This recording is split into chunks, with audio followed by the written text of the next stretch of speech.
Hello बच्चों, मैं आपका फिजिक्स टीचर वरुण राजपूत। जैसे कि बच्चे हमने अपने लास्ट वीडियो में 11th फिजिक्स के chapter second unit and measurement में बेटा प्रैक्टिकल यूनिट्स तक पढ़ लिया था। प्रैक्टिकल यूनिट्स में हमने लेंथ, मास और टाइम की प्रैक्टिकल यूनिट्स पढ़ी थी। आज हम स्टार्ट करने वाले हैं मेजरमेंट टॉपिक, जिसमें हम लेंथ का मेजरमेंट, मास का मेजरमेंट और टाइम का मेजरमेंट सीखेंगे। तो आइए अगला टॉपिक पढ़ते हैं हम, measurement of length. Measurement of length बच्चे, लेंथ के मेजरमेंट के अंदर आज हम पढ़ने वाले हैं सबसे पहले पैरेलैक्स मेथड। लेंथ को कैलकुलेट करने के लिए एक मेथड बनाया गया है जिसका नाम है पैरेलैक्स मेथड, जिसके अंतर्गत हम काफी लॉन्ग डिस्टेंसेस कैलकुलेट करते हैं। जैसे मानो कि अर्थ के सरफेस से कोई फार स्टार या अदर प्लैनेट या सन तक की डिस्टेंस, इन लॉन्ग डिस्टेंसेस को हम पैरेलैक्स मेथड का इस्तेमाल करके कैलकुलेट करते हैं। अब क्वेश्चन उठता है पैरेलैक्स मेथड क्या है। देखिए पैरेलैक्स मेथड बच्चों, पैरेलैक्स मेथड के अंदर हम एक ऑब्जेक्ट को दो डिफरेंट पोजीशन से देखते हैं। तो यहां मैंने एक ऑब्जेक्ट को बना रखा है। इस ऑब्जेक्ट को पहले एक पोजीशन ए के द्वारा खड़े होकर, ए पर खड़े होकर ओ को देखा जा रहा है। सेम इस ऑब्जेक्ट ओ को ही अब अनदर पोजीशन बी पे खड़े होकर देखा जाएगा। तो बी से अब हम दोबारा से उसी ऑब्जेक्ट ओ को देख रहे हैं। तो जब किसी ऑब्जेक्ट को दो डिफरेंट पोजीशन पर खड़े होकर देखा जाता है with respect to the background, इस मेथड को ही बच्चे पैरेलैक्स मेथड कहा जाता है। मैंने अभी एक नाम दिया बैकग्राउंड। बच्चे बैकग्राउंड का मतलब होता है, जैसे मैं यहां पे खड़ा हुआ हूं, यहां खड़े होकर अभी हमने लाइक दिस यहां बनाई, मैंने यहां खड़े होकर सबसे पहले ऑब्जेक्ट ओ को देखा। इसी के रेस्पेक्ट में एक पीछे की तरफ अनदर ऑब्जेक्ट और होगा, वो अनदर ऑब्जेक्ट कोई फार स्टार होगा। ये दोनों एक दूसरे के बिल्कुल अप्रॉक्स सीध में होने चाहिए। ओके, तो ये जो स्टार आप देख रहे हो, इस ऑब्जेक्ट ओ के जस्ट पीछे की तरफ जो आपको दिखाई दे रहा है, इस स्टार को कहा जाता है बच्चे फार स्टार या बैकग्राउंड कह सकते हैं इसको हम। ये बैकग्राउंड के तौर पर इस्तेमाल किया जाएगा। ये वाला स्टार बैकग्राउंड के तौर पर इस्तेमाल किया जाएगा। तो बच्चे हम ए पर खड़े होकर ओ ऑब्जेक्ट को देख रहे हैं, कोई प्लैनेट को देख रहे हैं, तो उस कंडीशन में इस ऑब्जेक्ट को देखते हुए एक बैकग्राउंड की भी जरूरत पड़ेगी, जिसके लिए मैंने अनदर स्टार को लिया हुआ है बैकग्राउंड के तौर पर, और ये दोनों एक दूसरे के बिल्कुल सीध में है। सेम बेटा उसी ऑब्जेक्ट ओ को देखने के लिए अब ए से खिसक कर बी पर आ गए। अब बी पे खड़े होकर सेम उसी ऑब्जेक्ट को दोबारा देखा जा रहा है। तो बच्चे बी पे खड़े होकर सेम उसी ऑब्जेक्ट को दोबारा देखा जा रहा है। क्लियर? अब सीधी बात है, इस ऑब्जेक्ट के पीछे भी एक बैकग्राउंड होना चाहिए। तो यही जो ऑब्जेक्ट है, यही बैकग्राउंड के तौर पर यहां जाएगा। तो ये वाला स्टार, यही वाला स्टार अब रोटेशन के द्वारा जब ए से बी की तरफ आ रहे थे, तो ये बैकग्राउंड में जो स्टार आप देख रहे हो, ये रोटेट होकर इस पोजीशन पर आ जाएगा। तो यहां पर ये वाला स्टार बैकग्राउंड का काम करेगा। तो यहां बी से ओ को देखने के दौरान अभी ये वाला स्टार बच्चे बैकग्राउंड में है, जो ओ के बिल्कुल एक सीध में है। तो इस कंडीशन में ये जो डिस्टेंस आप देख रहे हो, ए से लेके ओ तक की और बी से लेके ओ तक की डिस्टेंस, ये एस डिस्टेंस हम कैलकुलेट कर लेते हैं। ए से ओ तक की डिस्टेंस और बी से ओ तक की डिस्टेंस, ये दोनों आपस में इक्वल होंगी और इस डिस्टेंस को ही हमें कैलकुलेट करना होगा। ये मेथड का नाम ही पैरेलैक्स मेथड होता है। ओके, मैं आपको थोड़ा सा और इसे एक्सप्लेन करके बता देता हूं। सपोज करो बच्चों, ये जो मार्कर है कोई एक ऑब्जेक्ट है। क्लियर? इस मार्कर को अब मैं अपनी लेफ्ट वाली आई के द्वारा देख रहा हूं। तो इस वे में ये मेरी लेफ्ट वाली आई ए का काम कर रही है, पॉइंट ए का काम। तो एंगल कुछ इस तरह बनना है, समझ में आया? सेम इसी ऑब्जेक्ट को अब मैं अपनी राइट वाली आई के द्वारा देख रहा हूं, तब एंगल चेंज हो जाएगा। अब वो एंगल बच्चे लाइक दिस, इस प्रकार का बनेगा with respect to the background. पीछे की तरफ का जो एक ऑब्जेक्ट और दिया जाएगा, ओके, इस ऑब्जेक्ट के बिल्कुल पीछे वो बैकग्राउंड का काम करेगा। तो मेरा कहने का मतलब, एक ऑब्जेक्ट को, जो फिक्स ऑब्जेक्ट है, उसको तो जब दो डिफरेंट पोजीशन से देखा जाता है, तो इस ऑब्जेक्ट से उस पोजीशन के बीच की डिस्टेंस को हम कैलकुलेट कर सकते हैं। इस मेथड को ही पैरेलैक्स मेथड कहा जाता है। क्लियर? तो पैरेलैक्स मेथड की डेफिनेशन क्या बनी? तो parallax method is the name given, parallax method is the name given to change the position of object, to change the position of object with respect to the background from the two different position, okay, from the two different position. Clear? तो जब किसी object को, parallax method को नाम है जब किसी object को बैकग्राउंड के रहते हुए दो डिफरेंट पोजीशन से देखा जाता है, दो डिफरेंट पोजीशन से उस ऑब्जेक्ट को देखा जाता है, तब बच्चे इस प्रोसेस को ही पैरेलैक्स मेथड कहते हैं। और एक बात याद कर लेना, ये ए और बी जो पोजीशन है, ए और बी पोजीशन के बीच की बच्चे डिस्टेंस को कहा जाता है बेसिस। ये ए और बी के बीच की डिस्टेंस का नाम होता है बेसिस। ओके, तो ये थी डेफिनेशन बच्चे पैरेलैक्स मेथड की। अब इस पैरेलैक्स मेथड का इस्तेमाल हम फार डिस्टेंसेस, ओके, या फिर अर्थ के सरफेस से अनदर प्लेनेट या कोई दूर के चांद सितारे की डिस्टेंस कैलकुलेट करना सीखेंगे। देखिए,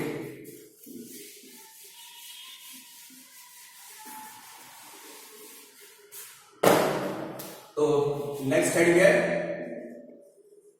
parallax method to determine,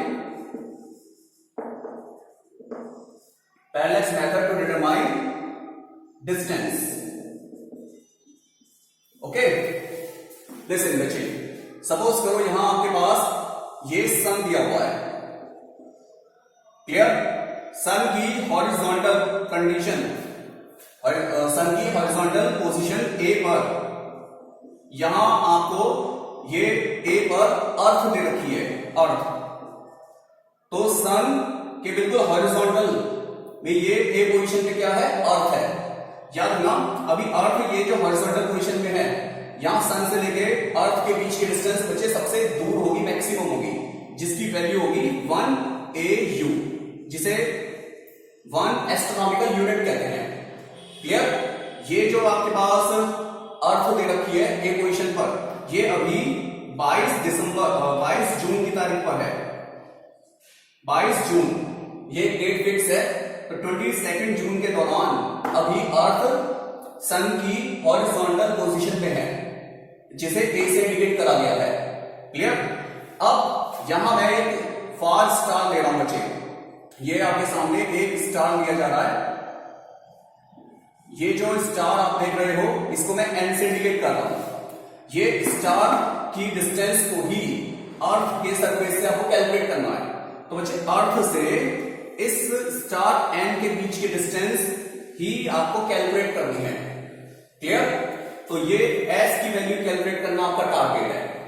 okay, तो याद रखना, जब आप ए पर खड़े थे, तो ए पर अर्थ पे खड़े हो, तो आपने सीधा एन स्टार को टेलीस्कोप के द्वारा देखा।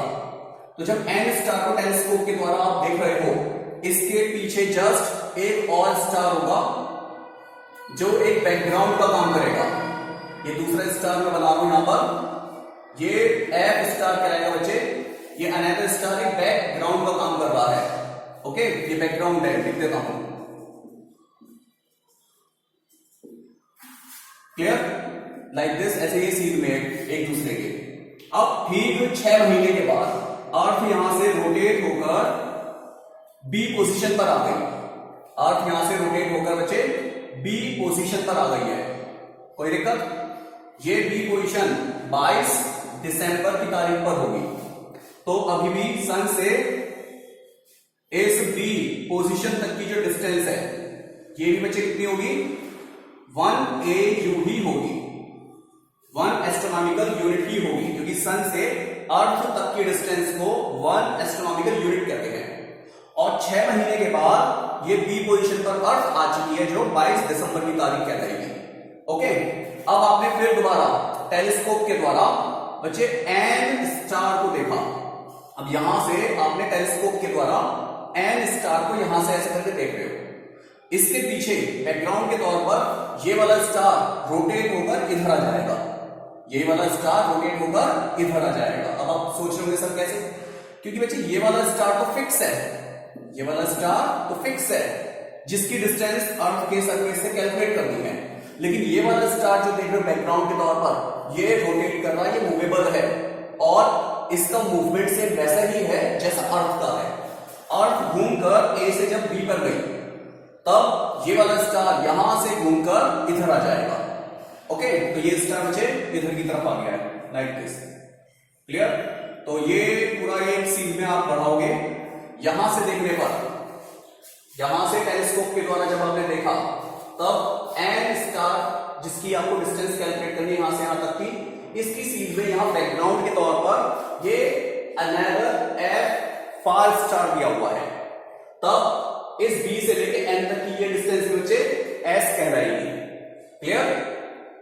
ओके, तो ये डायग्राम में ये फार स्टार के डिस्टेंस को यहां से लाइक दिस ऐसे मिला देना, और ये वाली डिस्टेंस को लाइक दिस ऐसे मिला देना। ये वाली डिस्टेंस मैं मिटा रहा हूं, ये डॉटेड वाली लाइन को शो करने की जरूरत नहीं है। तो आप ये वाला डायग्राम आप देख सकते हो। इसमें बच्चे जब हम ए पर खड़े होकर एन को देख रहे थे, तो टेलीस्कोप जब हमने रोटेट करा, तो उस केस में आपको एफ को देखा जा रहा है टेलीस्कोप के द्वारा।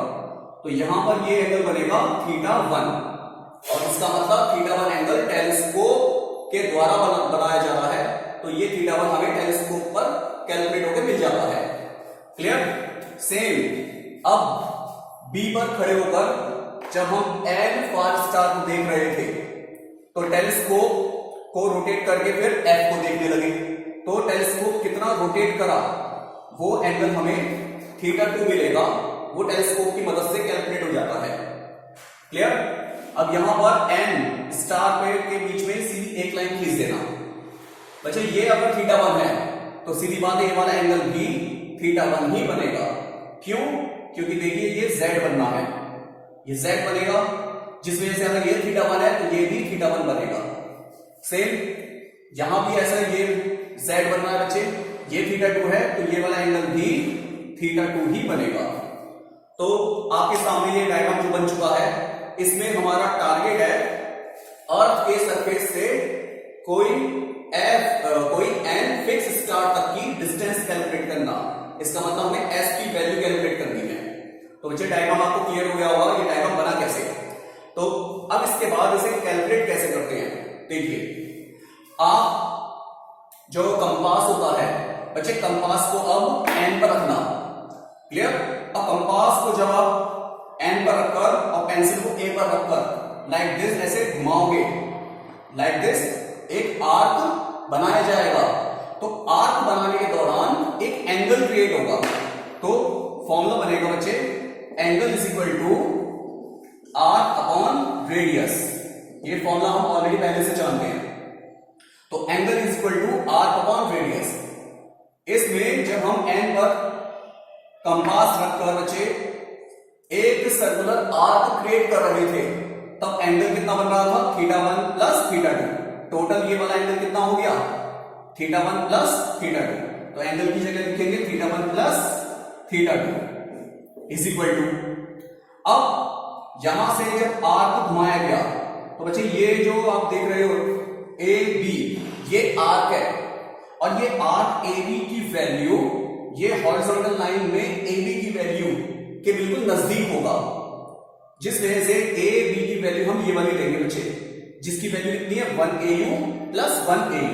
तो टोटल कितना हो गया ये 2AU। आपके दिमाग में आ रहा होगा सर ये वाला आर्क क्यों नहीं लिया।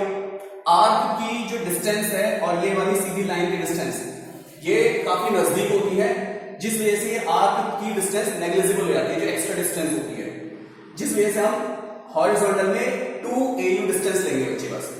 तो आर्क कितना हुआ ये 2AU अपॉन, जब हमने एक आर्क क्रिएट किया था उस सर्कुलर पाथ का रेडियस है S, तो रेडियस कौन है S होगी। ओके, तो अब हमें ये S की वैल्यू भी कैलकुलेट करनी है, तो यहां कैलकुलेट कर देता हूं। तो बच्चों S is equal to 2AU upon θ1 plus θ2, 2AU upon θ1 plus θ2। Clear.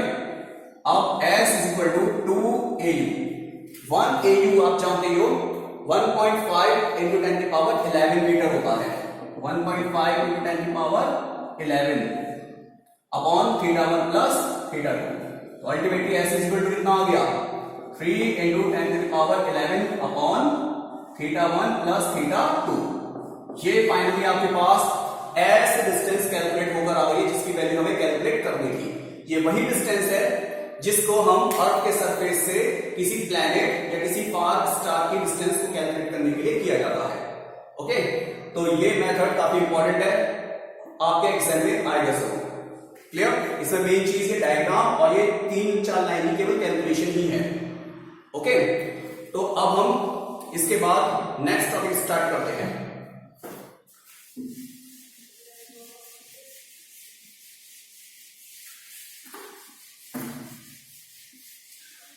बच्चों आपका मेजरमेंट ऑफ लेंथ का टॉपिक चल रहा है, जिसमें पहला टॉपिक में आपने पैरेलैक्स मेथड पढ़ा। Parallax method is that method which is used to determine the distance of the far star or a moon from the surface of earth, जिसकी वैल्यू अभी हमने कैलकुलेट करके भी निकाली। अब हम एक सेकंड मेथड लेके चलते हैं, जिसमें जो बड़े बड़े ऑब्जेक्ट्स होते हैं, एस्ट्रोनॉमिकल ऑब्जेक्ट लाइक मून, उसका साइज कैसे कैलकुलेट करा जाता है अर्थ पर रहकर ही। तो चलिए बच्चे, अब हम कैलकुलेट करेंगे मून का साइज। क्लियर। तो साइज ऑफ एस्ट्रोनॉमिकल ऑब्जेक्ट, मुझे साइज ऑफ एस्ट्रोनॉमिकल ऑब्जेक्ट का मीनिंग क्या है। एस्ट्रोनॉमिकल ऑब्जेक्ट यहां पर मैं मून को कह रहा हूं, मून। तो बेटा मून को एस्ट्रोनॉमिकल ऑब्जेक्ट कहा गया है। ओके, जो आकाशीय पिंड होते हैं, वो आकाशीय पिंडों में एक मैंने मून ले लिया, मैं मून का साइज कैलकुलेट करना चाहता हूं। इसका मतलब मून का साइज क्या है, इसका डायमीटर, और इसके डायमीटर को बच्चे मैं ए बी से इंडिकेट कर रहा हूं। तो ए बी ही कैलकुलेट करना मेरा टारगेट है।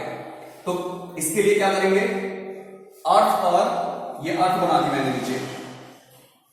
ओके बेटा, अर्थ पर मैं यहां खड़ा हूं ओ पोजीशन पर, तो अर्थ पर मैं यहां पर खड़े होके टेलीस्कोप की सहायता से मून का ए पॉइंट देखूंगा। तो मून का ए पॉइंट टेलीस्कोप की मदद से लाइक दिस ऐसे दिख रहा है, ये वाला पॉइंट ए। और ये पता कैसे चलेगा कि ए पॉइंट पर ही जाके हमें ये पॉइंट मिला, इसमें बच्चे लेजर लाइट भी होती है, तो वो लेजर लाइट सीधा इसमें ए पोजीशन पे आके इंडिकेट करेगी। तो ये ओ पोजीशन पर टेलीस्कोप के द्वारा अर्थ के एक ओ पोजीशन पर खड़े होकर टेलीस्कोप की मदद से मून का ए पॉइंट मैं देख रहा हूं। फिर उसके बाद यहां से टेलीस्कोप को रोटेट करके अब मून का दूसरी साइड बी पॉइंट देखा जा रहा है, तो ओ से ही टेलीस्कोप की मदद से अब बी को देखा जा रहा है। क्लियर। अब बी को देखा जा रहा है, सही है।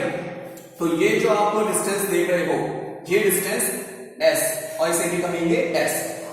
क्लियर। ये जो एंगल बना, ये थीटा एंगल होगा, और ये थीटा एंगल बच्चे टेलीस्कोप के द्वारा कैलकुलेट हो जाएगा, क्योंकि टेलीस्कोप की मदद से हम पहले ए पॉइंट को देख रहे थे मून पर, और टेलीस्कोप को मैंने थीटा एंगल जब रोटेट किया, अब बी पॉइंट को देख रहे हैं मून के सरफेस पर। तो ये थीटा एंगल कहां मिलेगा हमें, टेलीस्कोप के द्वारा ही मिलेगा। अब ये डायग्राम आपको क्लियर हो गया होगा। सीधा सिंपल से एक फॉर्मूला लगाना है इसमें, angle is equal to arc upon radius, arc upon radius. अच्छा, एंगल कितना है इसके अंदर, थीटा, और आर्क आप जानते हो टेलीस्कोप जब यहां पर था इस तरह से घुमाया जा रहा था, तो ऑब्वियस है आर्क का काम कौन करेगा बच्चे, यहां पर A B.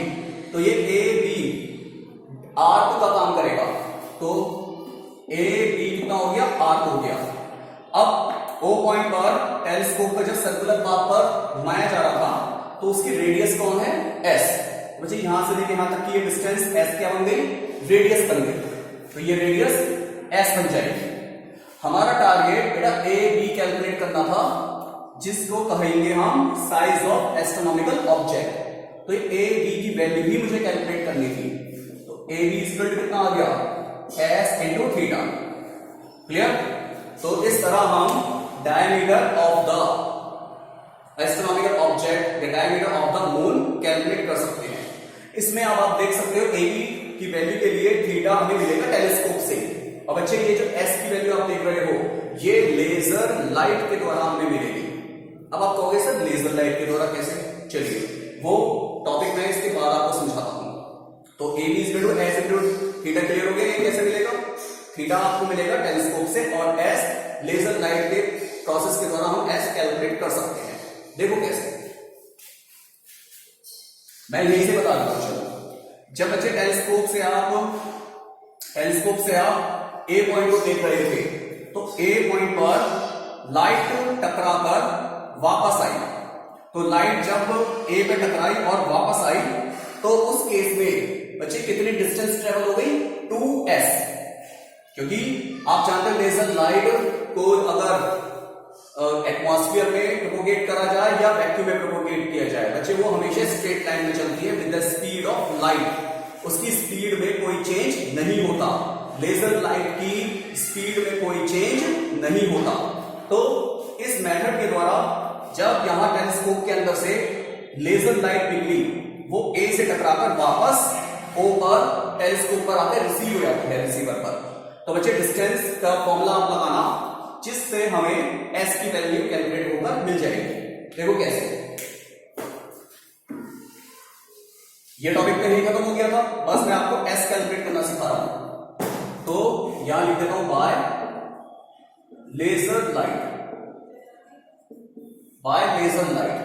Calculate S। Okay, calculate S, ये S कैलकुलेट करना आपको। तो यहां से लाइट गई, ए से टकराकर वापस आई, तो बच्चे फॉर्मूला लगाना, डिस्टेंस इक्वल टू स्पीड या वेलोसिटी इनटू टाइम। क्लियर। तो इसमें आप जानते हो डिस्टेंस कितनी ट्रेवल हो रही है, 2s, क्योंकि लाइट O से चली A तक, A से चली O तक, टकरा के वापस आई है, तो टोटल कितनी डिस्टेंस ट्रेवल हो गई है, 2s। डिस्टेंस के बाद बच्चे स्पीड कितनी है, c, क्योंकि आप जानते हो जो लेजर लाइट है उसके अंदर से निकलने वाली लाइट की स्पीड ऑफ लाइट होती है c इंटू टी। तो बच्चे यहां से s की वैल्यू कितनी आ गई, c इंटू टी अपॉन 2। तो इस तरह ये s की वैल्यू कैलकुलेट हो जाएगी, जिसमें c 3 इंटू 10⁸ मीटर पर सेकंड है और t टाइम हमें टेलीस्कोप पर ही कैलकुलेट होकर मिल जाएगा। कैसे, जब लाइट हमने छोड़ी तो एस्ट्रोनॉमिकल ऑब्जेक्ट मून पर टकराकर ये लाइट वापस टेलीस्कोप के रिसीवर पर कलेक्ट हो गई, तो जाने और आने का टाइम हमें टेलीस्कोप पर कैलकुलेट होकर मिल जाता है, जिससे हम t कैलकुलेट कर लेंगे। तो बच्चे इस प्रकार s भी कैलकुलेट हो गया, थीटा भी कैलकुलेट हो गया टेलीस्कोप के द्वारा। तो ये मेथड काफी आसान था। इस तरह हम मून का साइज या फिर मार्स का साइज या वीनस का साइज या जुपिटर का साइज, जितने भी आकाश के अंदर प्लैनेट्स हैं या अनदर ऑब्जेक्ट हैं बच्चे, उन सबका साइज हम इस मेथड से ही कैलकुलेट करते हैं। तभी तो इसके लिए हमें ये तो है नहीं कि वहां यूनिवर्स में जाना पड़ेगा फीटा लेके कि भाई कितना बड़ा मून है, कितना बड़ा मार्स है, मंगल ग्रह। ये धरती पे रहते ही सारे आकाशीय पिंडों की जो डायमीटर का साइज हम कैलकुलेट कर सकते हैं। Is that clear? अब इसके बाद नेक्स्ट टॉपिक पे आते हैं।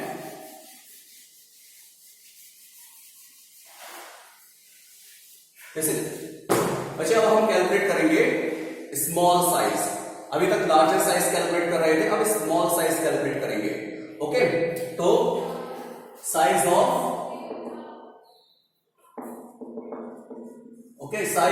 Small particle small particles.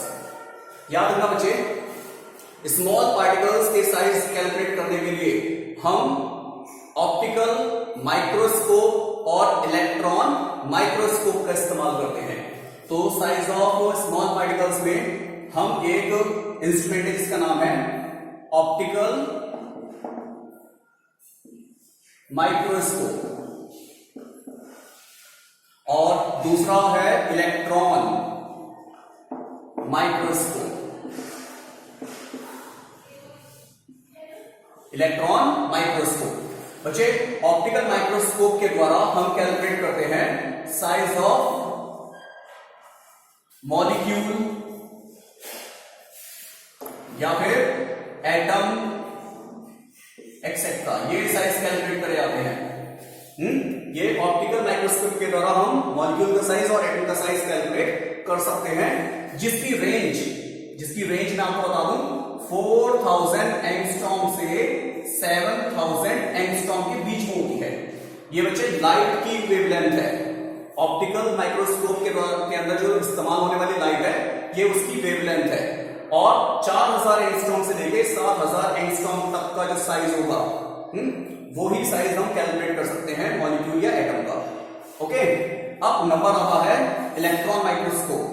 Electron microscope के अंदर बच्चे हम नाम से पता चल रहा है इलेक्ट्रॉन का साइज कैलकुलेट कर सकते हैं। तो साइज ऑफ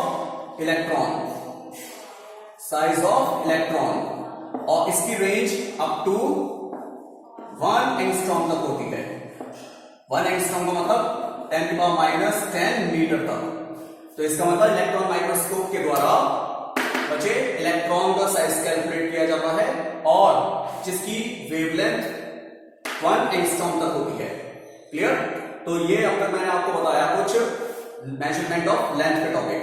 इसमें एक और मेजरमेंट ऑफ लेंथ का टॉपिक है बच्चे, जिसका नाम है साइज ऑफ ऑलिक एसिड। वो थोड़ा बड़ा टॉपिक है, उस टॉपिक को हम अपने नेक्स्ट वीडियो में पढ़ेंगे।